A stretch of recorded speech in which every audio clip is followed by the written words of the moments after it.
짧은 구절만 가지고 오늘 말씀을 들여다보기는 참 어려운 면이 있죠. 왜냐하면 생소한 문장이고 문맥이고 단어들, 우리가 직접 보지 않으면 잘 모르는 내용인 게 맞습니다. 그래서 저는 좀 오늘 말씀은 에스겔 전체 그림 안에서 이 말씀을 집중 조명해 보려고 합니다.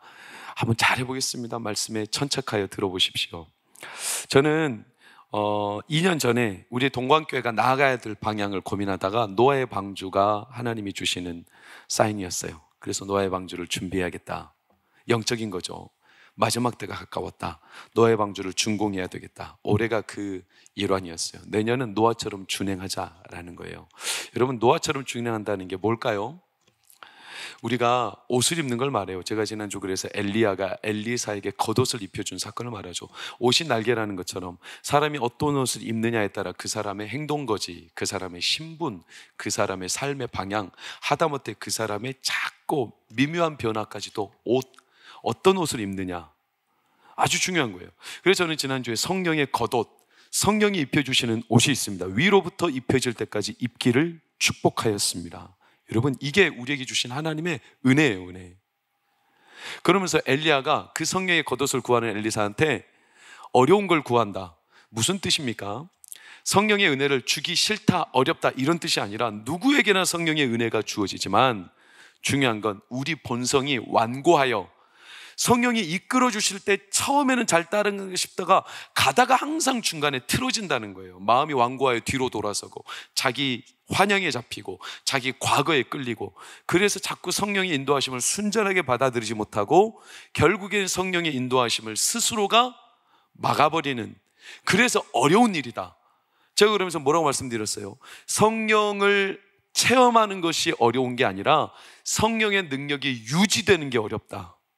신선한 제품은 누구나 받을 수 있지만 신선한 음식을 유지하는 게 어려운 일이다. 이 말씀을 드렸어요. 스미스 위글스워스라는 제가 자주 인용하는 목사님이 그 책에서 이런 말씀을 한 적이 있어요. 성도들 가운데 성령 체험한 사람, 그런데 성령을 체험했을지라도 정체되어 버린 사람은 하나님의 은혜를 다시 회복하기 쉽지 않다는 거예요. 그래서 뭐라고 말씀하시냐? 성령 체험이 아직 없어도 그러나 갈급하여 성령 체험하기를 원하는 사람은 하나님이 역사하신다는 겁니다. 할렐루야.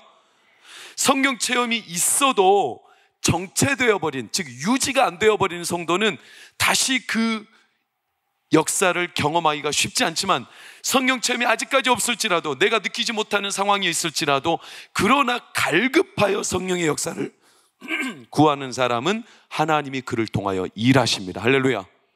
그래서 히브리서 6장에서 아주 조심스럽게 우리에게 경고했죠. 그게 뭐냐? 빛이 비추고 성령의 은사에 참여하고 내세를 경험하고 말씀을 체험했을지라도 타락한 성도는 회복하기가 쉽지 않다. 타락했다는 것은 다시 돌아서 버렸다는 거예요. 체험이 있는데, 여러분, 그러니까 얼마나 생명의 역사를 유지하는 게 중요하고 우리에게 소중한 하나님의 은혜인가. 저는 우리 동광교회가 성령이 한 번의 체험으로 끝나지 않고 앞날을 열어갈 때, 노아처럼 준행할 때 성령의 능력의 역사가 우리 가운데 계속 유지가 되기를 예수 이름으로 축원합니다. 오늘이 그 시작점이 되기를 저는 믿습니다. 이게 놀라운 오늘 우리에게 주신 은혜입니다. 여러분, 오늘 말씀에 성령님은 어떤 우리의 이 역사를 유지하는 과정 가운데 왜 성도들이 성령의 역사를 유지하지 못하는가? 오해가 있죠. 성령의 능력을 충동적으로 이해해요. 갑자기 일어나는 사건, 네, 갑작스러워요. 그러나 성령의 역사가 나는 가만히 있는데, 나는 그냥 아무것도 안 해도 성령이 알아서 하는 거, 이렇게 성령을 오해한다는 거예요. 그렇잖아요. 성령님은 교통하시는 분이십니다. 그 말은 우리가 흔히 인격적인 분이다 들어보셨어요? 인격적이라는 게 뭐예요? 내가 내 자녀한테, 자녀가 아무것도 안 해도 뭐든지 다 해줘요? 그것은 자녀가 아니에요. 솔직히 말하면 그는 그냥 기계예요. 기계. 내 자녀에게 부모로서 뭔가를 해줄 때 교통하죠. 대화를 나누죠. 인격적으로 교감하죠. 그래서 자녀의 성품과 자녀의 행동, 자녀의 마음가짐에 따라 부모가 그에 맞춰서 같이 교통해 주는 거죠. 성령님도 마찬가지예요. 성령의 역사가 우리 가운데 유지된다는 것은 우리의 성품과 무관하지 않아요.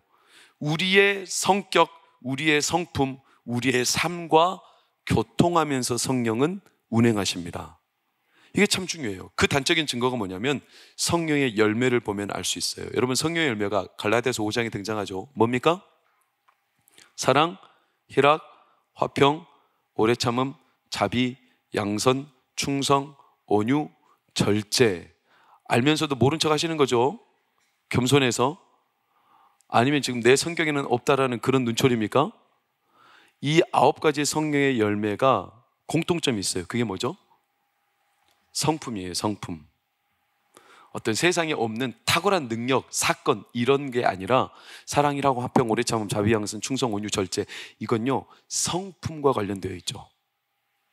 성령의 역사가 내 삶에서 유지되고 있다라는 증거는 그 성품을 통해 드러나요.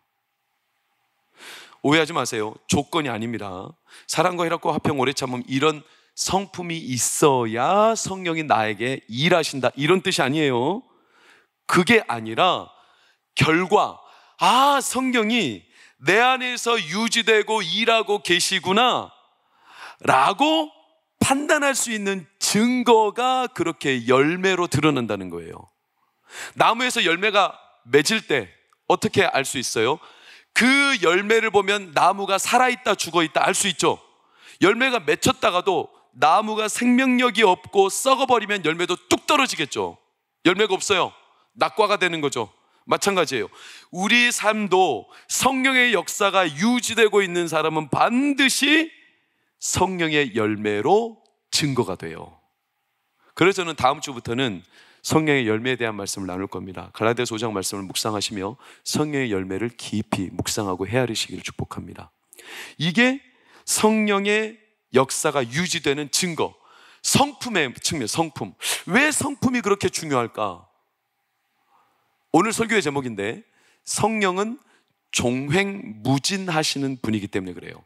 종횡무진이라는 뜻은 너무나 쉽죠. 자유하시다는 거예요. 제한을 안 받아요. 거침없이 행하세요. 성령은 지금도 살아계십니다. 성령은 지금도 우리 가운데 우리의 중심을 들여다보시고 이 사람에게는 어떤 부분이, 이분은 어떤 상실감이, 이분은 어떤 괴로움이, 이분은 어디가 막혀있고 이분은 어디에서 암흑에 갇혀있고, 그래서 성령께서 그 사람의 강력한 결계와 테두리를 성령께서 거침없이 뜯어내시고 돌파하시며 우리 가운데 역사하십니다. 믿으시기를 축원합니다. 이게 성령의 종횡무진이에요. 성령의 역사는 제한받지 않아요. 우리의 생각에, 우리의 경계에, 우리의 경험에, 우리의 지식에 제한받지 않습니다. 종횡무진하신 분, 이 성령의 일하심을 누가 봤냐면 에스겔이 본 거예요. 뭘로? 환상으로. 환상으로 봤기 때문에 우리에게는 피부에 잘 와닿지 않죠. 그림을 봤다는 뜻이에요. 그림을 봤다. 누군가 전시회에 가서 그림을 보고 내가 그림을 봤는데 그림이 이러이러해. 와닿아요? 와닿지 않죠. 에스겔이 1장 말씀은 그림을 본 거예요. 하나님이 보여주시는 하늘나라의 이상. 그래서 우리에게 와닿진 않지만 중요한 것만 구체적으로 보겠습니다. 그가 본 이상이 뭘까요? 5절 6절을 보세요. 뭐라고 나옵니까? 4절 5절. 내가 보니 북쪽에서부터 폭풍과 큰 구름이 오는데 그 속에서 불이 번쩍번쩍하며 빛이 사방에 비쳐요. 그 가운데 달구어진 쇠 같은 것이 나타나 보여요. 여기까지 우리 뭔지 몰라요. 잘 몰라도 상관없어요. 그러나 5절에 그 안에 뭐가 있어요? 생물의 형상이 있다. 이게 뭘까? 그거 몰라도 돼요. 그 위에 보면 사자의 얼굴, 소의 얼굴, 독수리의 얼굴, 사람의 얼굴, 여러 가지 얼굴로 드러나는 이 생물의 모습은 성경에서 자주 반복되는 형상인데 하나님의 영을 말합니다. 물론 천사들을 상징할 때도 있고 하나님의 영이 이렇게 표현되는 경우가 아주 많습니다. 그러니까 이 네 생물의 형상, 하나님의 영이 그 안에 보이는데 이 영이 어떤 행함을 보이느냐? 15절 16절을 볼까요? 그 생물들 곁에 빨간색 뭐가 있어요? 바퀴가 있어요. 바퀴 아시죠? 바퀴는 굴러가는 거죠. 근데 이 바퀴가 특징적인 게 뭐냐? 16절 빨간색 시작. 자, 이런 거 보신 적 있어요? 바퀴 안에 뭐가 있다고요? 바퀴가 있어요. 이건 좀 기하학적으로 이상한 거예요. 세상에 이런 바퀴는 없어요. 바퀴 안에 무슨 또 바퀴가 있습니까? 바퀴는 빨라요. 기동성이죠. 막 달릴 수 있는 속도를 낼 수 있어요. 그러니까 바퀴가 달렸다는 것은 빨리 움직인다는 거죠. 그런데 바퀴가 달려 있어도 90도로 꺾을 수 있어요? 없어요? 없어요. 자동차가 막 달리다가 갑자기 180도 턴할 수 있습니까? 없습니까? 없죠. 위험하죠. 전복되죠. 아무리 바퀴가 달려 있어도 빠르게 달리다가 방향을 바꿔버리면 넘어지게 되어 있어요. 자유로움이 없다는 뜻이에요. 그런데 이 바퀴는 특이해요. 바퀴 안에 뭐가 있어요? 바퀴가 있는 거예요. 이 말은 자유분방하다는 거예요. 원하는 대로 어디든지 갈 수 있다는 거예요. 바퀴 안에 바퀴가 있어서 방향을 턴해도 그 안에 있는 바퀴가 턴한 방향으로 바로 방향을 바꿀 수 있고 종횡무진하다는 거예요. 이게 성령의 일하심이라는 거예요. 그러니까 성령은 동에서 번쩍 서에서 번쩍 오늘 우리의 가정의 깊숙한 곳에도, 내 삶의 일거수일투족에도, 내 가업에도, 내 사업장에도 어디든지 성령은 종횡무진하십니다. 자유하십니다. 일하고 계십니다. 이게 성령의 종횡무진이에요. 그러면 이 성령의 일하심이 우리에게 좋을까요? 부담스러울까요? 다시 말하면 우리가 이런 종횡무진하는 성령님을 따라가기 좋을까요? 어려울까요? 여러분, 일례로 여러분의 남편과 여러분의 아내가 바람을 따라 살아요. 바람처럼 살아요. 좋을까요? 안 좋을까요? 맞추기 좋을까요? 어려울까요? 어렵죠. 너무 어렵죠. 바람 따라 살아요. 오늘 여기 살았다가 야, 기분도 꿀꿀한데 내일 파주로 이사 가자. 파주로 이사 갔어요. 3주 뒤에 야, 여기도 아니다. 우리 일산으로 가자. 일산으로 갔어요. 그런 사람을 맞추기가 쉬워요? 얼마나 어렵겠어요. 오늘 이 직장 구했는데 자기 마음이 바뀌어서 직장 그만두고 그냥 백수로 살다가 또 다른 직장, 그 직장도 일주일 만에 그만두고. 바람 따라 사는 거 얼마나 맞추기 어렵습니까? 여러분 좋아하는 노래 있잖아요. 먹이를 자라 기스거리는 킬리만자로의 표범처럼, 바람처럼 왔다가 이슬처럼 갈 수는 없잖아. 힘들다는 거예요. 힘들다. 말이 좋아 성령이 자유하신 분이지 그분의 종횡무진함을 맞추어 따라간다는 것은 대단히 어려운 일이에요. 그런 배우자가 있다면 웬만한 사람은 맞출 수가 없어요. 그럼 그 사람은 그 배우자를 맞추려면 그 사람의 성품과 마음의 그릇이 어마어마하게 커야 된다는 거예요. 그렇습니까? 제가 종종 말씀드린 저희 큰형 손영광 목사님, 아내가 신성옥 사모님입니다. 저희 큰형이 아내 신성옥 사모님을 선을 보고 아내감인가 아닌가를 판단할 때 제가 한 두어 번 말씀드렸어요. 형이 테스트를 했어요. 광주에 가면 그 당시 가장 번잡한 거리, 충장로, 금남로, 여기는 사람이 바글바글바글해요. 이 거리를 지나려면 사람 틈바구니로 엄청나게 시달려 걸어야 되는데 그 틈바구니를 제 이제 영광 형이 아내 될 형수님을 데리고 가는 건데 어디서 그렇게 근거 없는 자신감이 생겼는지 모르겠지만 여기서 내가 빨리 통과할 때 이 여자가 나를 끝까지 따라오면 결혼하겠다. 그래가지고 뒤도 안 돌아보고 금남로 충장로를 출발점부터 끝까지 손사같이 뒤도 안 돌아보고 막 내리 빨리 걸었어요. 그리고 끝 지점에 와서 뒤를 돌아 코앞에 있더래. 여자가 깜짝. 그래가지고 결혼을 했어요. 아, 이 여자 정도면 된다. 뭐든지 할 수 있다. 여러분 참 가슴 아픈 이야기지만 그 형수님이 그 아들이 예배가 태어났을 때, 조카 이름이 예배잖아요. 태어났을 때 1년 만에 간 종양 4기 말기 판정을 받고 이 아이가 삼성병원에서 4번 5번의 수술, 어마어마한 12시간 13시간 수술을 받고 그 작은 몸으로 혈관을 찌를 데가 없어가지고 그렇게 처참하게 병상에 누워있고 광주에서 서울까지 40번 50번을 왔다 갔다 하면서 매주의 치료를 2년 동안 왔다 갔다 하는 횟수로 보면 그렇게 치료하는 이것을 어떻게 감당하겠어요? 제가 생각할 때는 형수님의 성품이라 감당이 가능했던 거예요. 여러분, 자유분방하고 종횡무진하는 성령의 역사하심을 유지하지 못하는 이유가 뭔지 아시겠죠? 우리는 그런 성품을 갖기가 어려워요. 그래서 우리는 성령의 종횡무진한 역사를 감당할 수가 없는 거예요. 유지가 잘 안 돼요. 왜? 우리는 얼마나 남들 따라가는 거 싫어합니까? 다 자기 성질 있잖아요. 남들이 나한테 이렇게 지시하고 이렇게 말하면 그거 한두 번은 듣죠. 근데 계속 나에게 바람처럼 종횡무진하며 마음대로 막무가내로 이렇게 하면 우리가 그거를 어떻게 따라갑니까? 하물며 세상이 우리를 가만히 내버려 둡니까? 다 자기 성질대로 살잖아요. 다 자기 성깔이 있어서 살잖아요. 내가 뭐가 아쉬워서 세상에서 제 성질 죽이고 다 받아내고 다 따라가며 그렇게 살아야 됩니까? 이런 본성이 우리 안에 얼마나 많아요. 그렇게 우리를 충동하는 세상살이가 얼마나 많아요.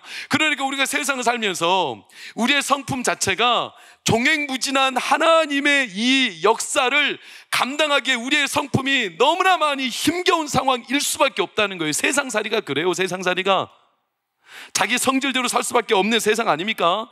여러분, 교회 안에서뿐만 아니라 작은 일도 봐도 작업을 두세 명이 하는데 작은 작업장에서도 두세 명이 지 성질에 못 이겨가지고 서로 싸워가지고 작업이 파토나는 경우가 한두 번입니까?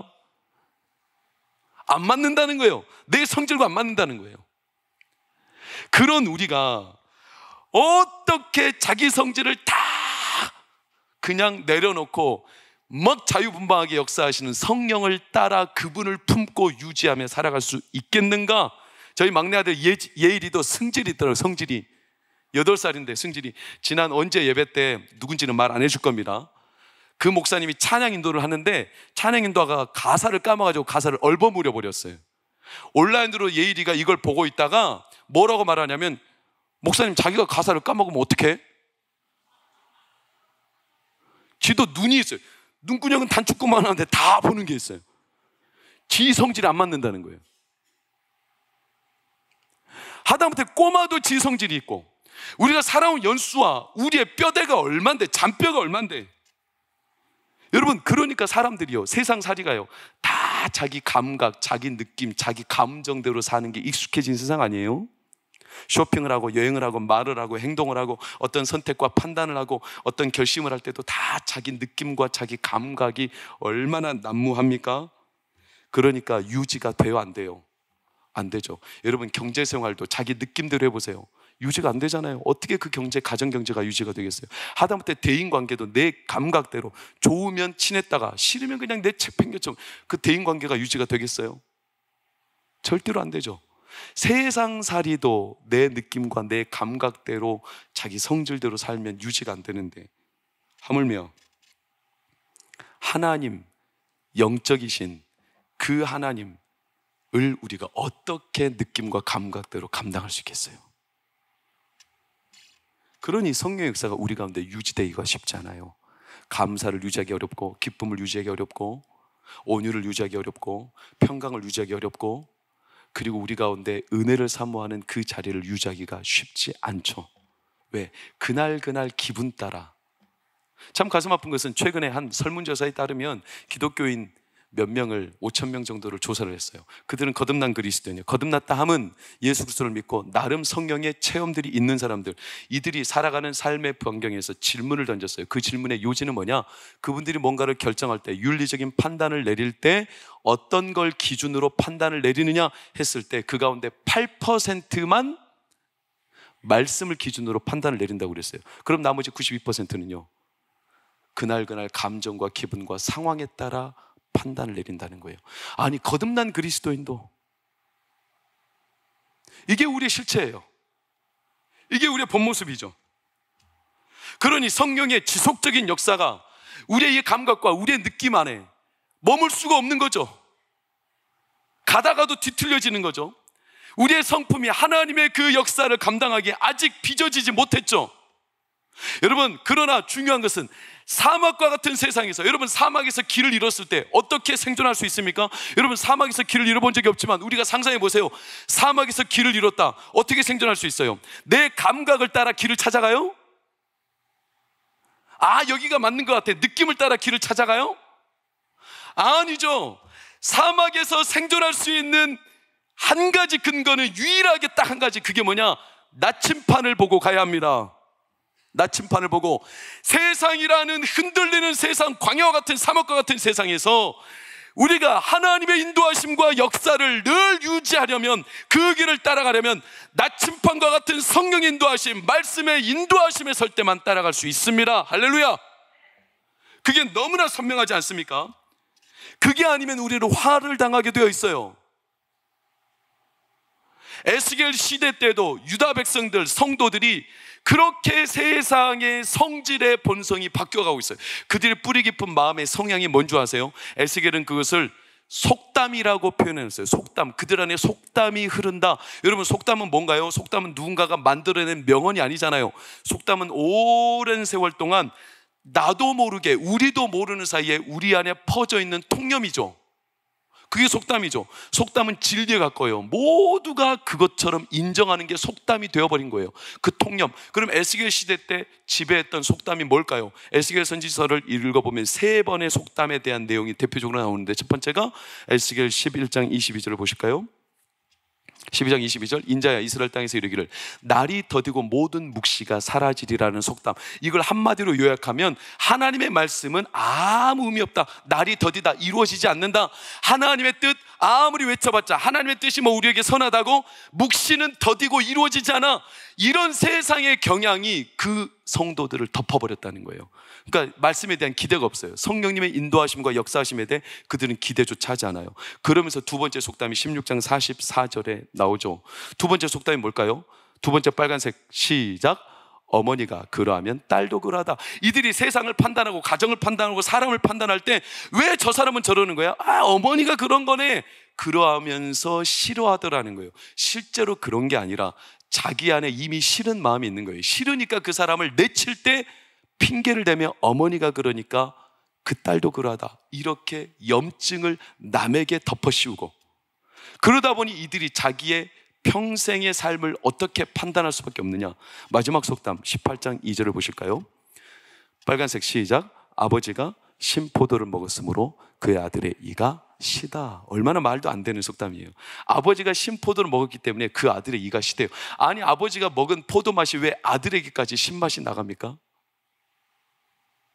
근데 그렇게 핑계를 댄다는 거예요. 자기가 싫고 염증, 자기가 실증이 있으니까. 그리고 자기 안에 그런 실증을 괜히 자기한테 스스로 고백할 수 없으니까 남에게 핑계를 대며 우리 가정이 이래서 내가 불행한 거야. 우리 아버지가 나한테 물려준 게 없잖아. 한국이 이러니까 내가 미래가 없지.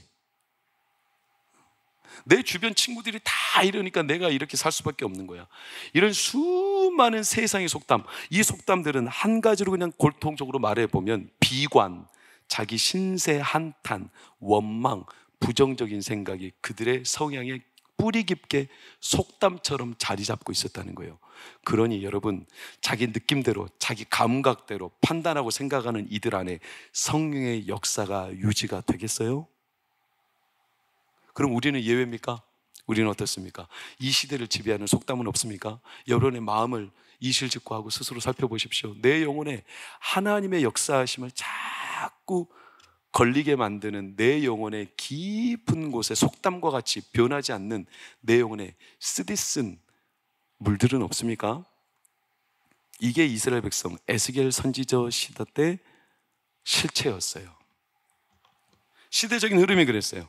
그러니까 성령님이 역사하시기가 너무나 팍팍했어요. 성도라 할지라도 결국 진득하니 성령님의 역사하심을 기다리고 고대하며 그 역사하심을 따라가지 못해요. 다 자기 느낌대로, 자기 감각대로. 그러니 성령님이 그 안에서 역사하기가 쉽지 않아요. 뿌리가 얕죠? 그러니까 쉽게 흔들리죠. 그러니까 줄기가 메마르죠. 그러니까 열매가 떨어져 버리죠.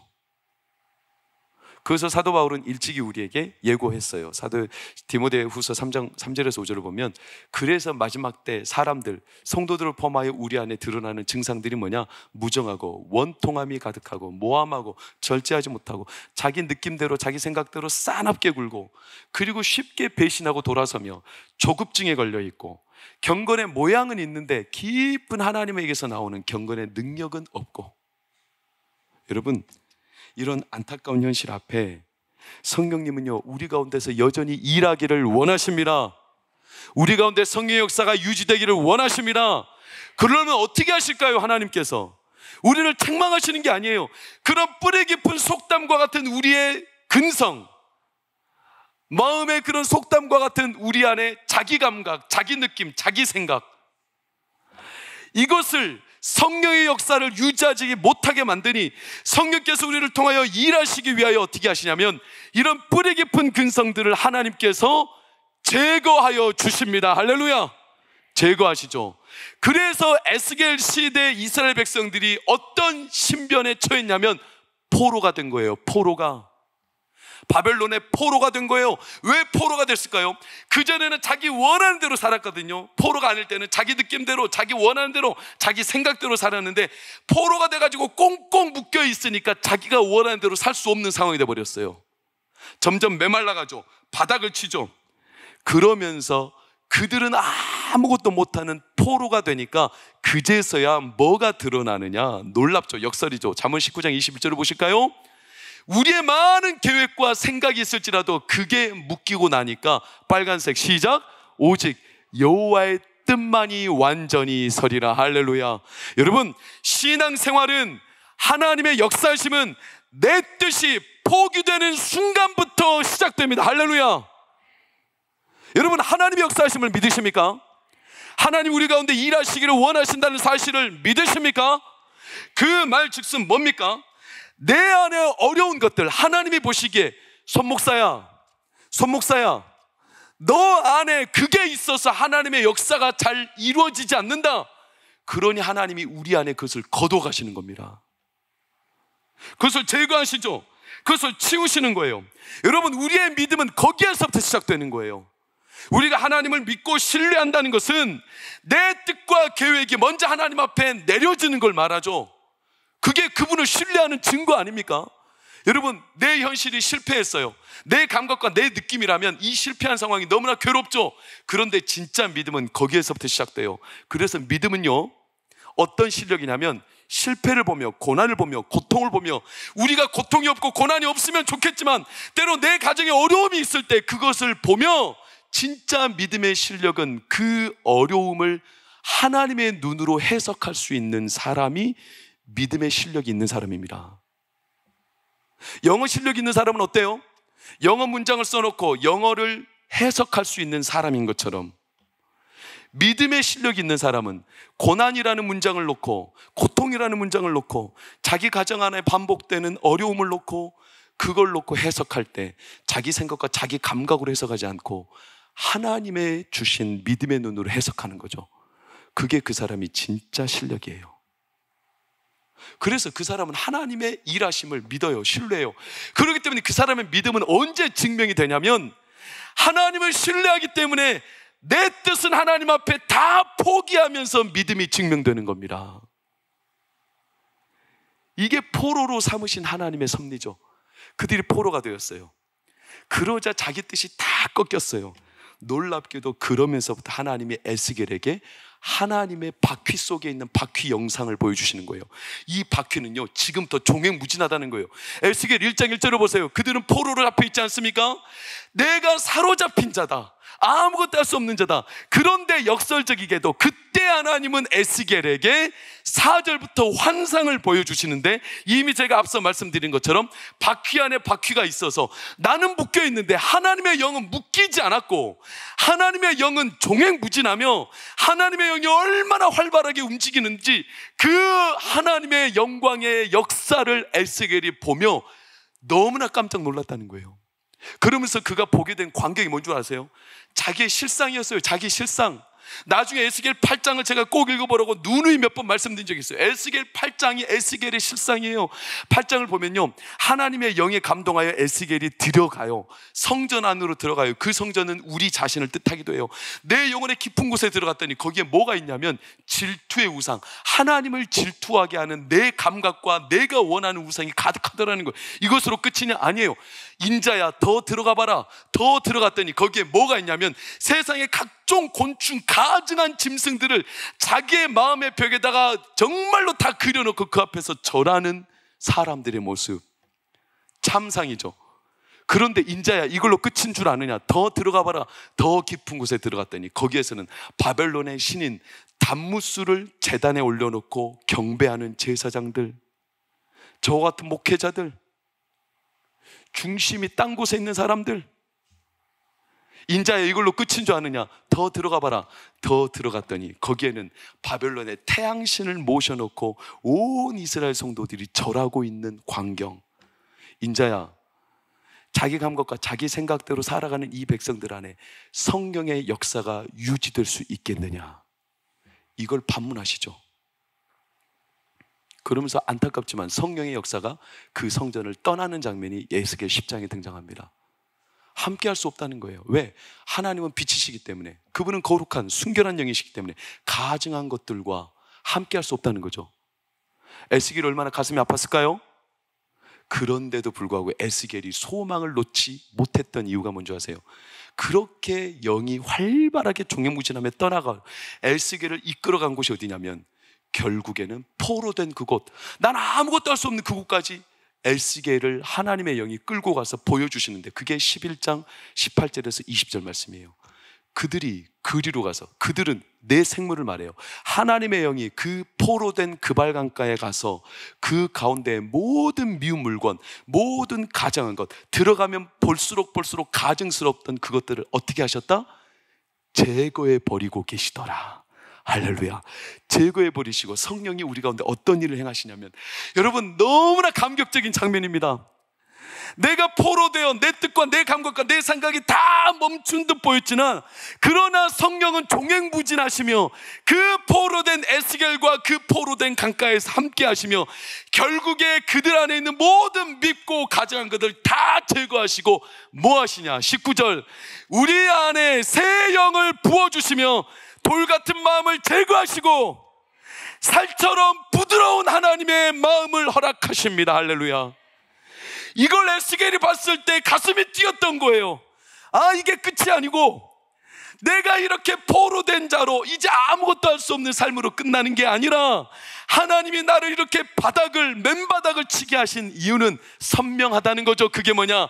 우리 안에 모든 내 감각, 내 생각, 하나님의 역사, 그 성령의 역사가 유지되는 것을 회방하던 것을 다 제거하신 뒤에 하나님은 우리 안에 새로운 일과 새로운 마음을 시작하고 계십니다. 할렐루야. 그를 사랑하는 여러분, 믿음의 눈으로 주를 보십시오. 여러분이 지금 포로된 자처럼 바닥이 나 있고 가뭄에 있고 내 영혼과 내 가정이 지금 기근처럼 무너져 있어요. 지금 온 세계가 기근을 겪고 있어요. 아시죠? 뉴스에 연일 때리고 있지 않습니까? 미국이 1200년 만에 돌아온 혹독한 가뭄 때문에 농사를 다 포기해버렸어요. 중국이요, 스촨 네이저강인가 어디에서 256만 헥타르가 말라버려가지고 200만 300만 명의 인구가 지금 식순환으로 죽어가고 있어요. 유럽 등지에서는요, 물이 말라가지고 헝가리 한 강에서는 결코 그런 일이 일어나서는 안 되는데 그 안에 비석이 하나 있거든요. 그 비석이 뭔지 아세요? 물이 마르면 그 안에 비석이 나와서 문구가 하나 새겨져 있어요.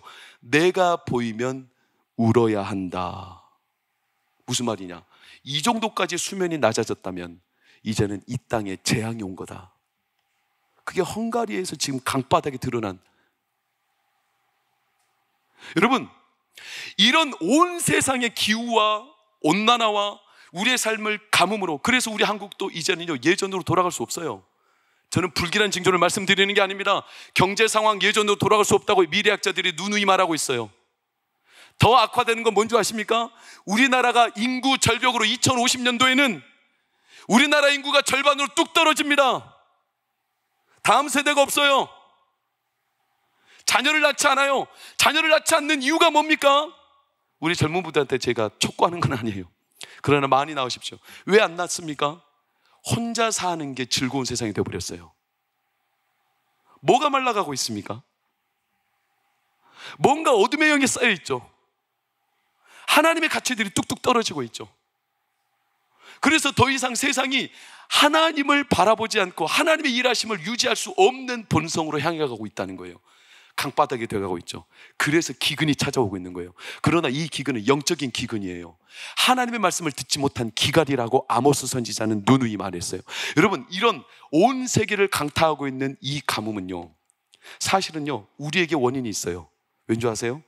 2주 전인가 우리나라 지질학자들이 땅을 팠어요. 16m를 팠어요. 16m에 드러나는 화석이 하나 나왔어요. 그 화석이 뭐냐? 기술 화석이라고 하거든요. 원래 화석은 언제 생겼냐면 대지진, 지구가 대격동할 때, 땅과 땅이, 판과 판이 부딪히고 갈라질 때 화석이 생긴 건데, 기술 화석은 뭐냐면 인간이 만든 모든 물자들이 땅의 쓰레기로 파묻혀서 화석이 된 걸 기술 화석이라고 그래요. 근데 16m 땅바닥 아래 기술 화석이 얼마가 있냐면, 무려, 제가 이부 때는 총량을 잘못 말했는데, 우리나라 전체 인구 몸무게를 싹 합친 것보다 땅에 파묻혀 있는 쓰레기 더미가 10만 배가 많대요. 이 쓰레기 화석들이 땅의 열을 높이고 있어요. 탄소량을. 그래서 지구에 가뭄이 오는 거예요. 이걸 파내야 되는 거예요. 여러분, 저는 불길한 말씀을 드리는 게 아니에요. 강바닥이 마르고 가뭄이 오니까 그제서야 우리가 뭘 깨닫냐면, 하늘의 문이 열리지 않고 하나님이 이 땅을 붙들지 않으면 우리는 살 길이 없기에, 때로는 내 생각, 내 감각, 내가 느꼈던 모든 성향대로 살던 삶을 하나님은 포로된 자들을 통하여 말라버리시고 우리 가운데 밑바닥을 드러내시며 마침내 하나님의 이 땅을 복주시고 회복하셔야 우리가 살 수 있다는 것을 알려주시는 계기라면, 그래서 우리의 밑바닥을 드러내시는 거라면 이거는 복 아닙니까? 이거는 은혜 아닙니까? 하나님이 이 땅을 회복하시고 하나님 한국과 전 세계에 치닫는 하나님 영적인 가뭄을 하나님의 단비로 회복시켜 주시옵소서. 이게 에스겔이 본 환상 아니겠어요? 포로되어 자기 느낌과 자기 감각이 완전히 메말라 버리니 그제서야 에스겔이 뭘 깨닫냐? 하나님의 역사가 역동적으로 종횡무진하기 시작하더라. 그리고 그렇게 썩어빠진 그의 밑부뚱에 있던 모든 썩어빠진 속담과 같은 것들을 다 걸러내고 에스겔이 본 진짜 위대한 환상이 뭔지 아십니까? 저는 우리 교회가 에스겔 41장 이후의 환상처럼 하나님이 만들어 가시길 예수 이름으로 축원합니다. 그 환상이 뭐냐면 47장 2절, 1절, 8절, 9절, 12절에 등장해요. 그가 나를 데리고 성전 문에 이르시니 성전의 앞면이 동쪽을 향하였는데 그 문지방 밑에서 뭐가 나와요? 물이 나오더라는 거예요. 썩어버린 모든 것들을 하나님이 걸러내시고 난 뒤에 그 성전에는요, 원래 곤충, 각양, 들짐승, 기괴한 것들을 그려놓고 엎드려 성소에서 우상 숭배하던 그 모든 것들을 다 쓰레기를 제거하고 난 뒤에 이제는 거기에 성령의 역사가 시작되는데 하나님의 생수의 강이 흘러나옵니다. 이게 어떻게 되냐? 8절과 9절 아멘으로 받으시기를 축원합니다. 그 물이 흐르는 곳마다 살아납니다. 그 물이 흐르는 곳마다 죽어가던 영혼들이 살아납니다. 가정이 되살아납니다. 중한병에 걸렸을지라도 성령의 역사가 임하는 곳마다 하나님이 회복하여 주십니다. 아무리 땅이 청박하고 기근으로 멸망하는 것처럼 보여도 하나님은 그 고난을 통해 하나님의 생수의 강을 흘려내 주실 수 있습니다. 우리의 성품을 하나님의 역사를 유지할 수 있는 성품으로 빚으사 하나님의 강물이 흘러가는 곳마다 하나님이 되살아나게 하고, 가정을 되살아나게, 교회를 되살아나게, 성도들을 되살아나게, 손목사를 되살아나게 하셔서 하나님의 영광을 드러내십니다. 그리고 12절 말씀 보시오. 그 물이 성소를 통하여 나오게 하신다는 거예요. 이걸 환상으로 에스겔이 봤을 때 어찌 가슴이 떨리지 않을 수 있어요? 어찌 에스겔이 하나님 앞에 좌절할 수 있어요? 지금은 비록 내 뜻대로 이루어지지 않은 것처럼 보여도, 내가 포로되어 있지만 이것만 내 눈에 들어오는 것이 아니라 내 안에 있는 쓰레기 더미들을 다 제거하신 뒤에 하나님은 우리 안에서 생수의 강을 흘러내실 줄 믿는다. 이 에스겔의 환상을 통하여 에스겔은요, 성령의 종횡무진한 역사로 우리를 빚어가시기를 바랬던 거예요. 사랑하는 여러분, 오늘 저는 우리 동광교회가 이 성령의 역사를 이루어가시는 교회가 될 줄 믿습니다. 확신합니다. 여러분, 그러니 우리 가운데 때로는 어려움이 있어도 그 어려움 때문에 내 감각, 내 생각, 내 고집, 내 판단, 내 계산 여기에 휘둘리지 마시고 내 성품이 하나님 앞에 온전히 빚어져 가시기를 축복합니다. 그리고 성령의 역사가 여러분의 가정과 삶에 계속 임하기를 축원합니다. 유지되기를 축원합니다. 예수는 이 사실에 대해서 우리에게 말씀하셨어요. 뭐라고요? 이 성전에서 흘러나오는 물은 요한복음 7장이 말하죠. 그 배에서 생수의 강이 흘러나리라. 할렐루야, 할렐루야. 그 생수의 강이 흘러나는 것이 우리의 배라는 거예요. 우리의 영혼이라는 거예요. 이게 미사여구가 아니에요. 이게 그냥 문학적으로 예쁘게 표현한 게 아니에요. 왜 우리의 배에서 흘러나온다고 예수님이 예고하셨을까요? 여러분, 성전에서 흘러나오는 물은 성전에서 흘러나오는 게 분명합니다. 그런데 사도 바울은 말했죠. 우리의 몸은 하나님이 거하시는 성령의 전이라. 할렐루야. 우리 몸, 우리 삶, 우리 가정, 내 영혼은 하나님의 전입니다. 하나님의 성전입니다. 내 자신이 하나님의 전입니다. 따라서 우리를 통하여 하나님은 우리의 마음속, 우리의 영혼의 깊은 곳에서 그 물이 흘러나오게 하셔서 우리 가운데 되살아나게 하여 주십니다. 오늘도 그 역사를 드러내십니다. 그러니 여러분, 오늘부로 하나님 앞에 성품을 빚어가시며 내 영혼에 하나님의 소생케 하시는 역사를 기대하십시오. 소망하십시오. 성의 역사가 여러분의 삶에 유지되기를 축복합니다. 그리고 다시는 성령의 역사가 우리 가운데 거둬지지 않기를 축복합니다. 동관교회는 성령의 역사가 시작되고 성령의 강물이 흘러가고, 그래서 우리의 무릎과 허리와 어깨와 전신을 덮어서 성령의 강물이 흘러가는 곳곳마다 우리 자녀들이 살아나게 하여 주시옵소서. 멈췄던 축복의 단비가 다시 시작되게 하여 주옵시고, 우리 가정들마다 병으로 인하여 치닫는 고통을 하나님 회복시켜 주시옵소서.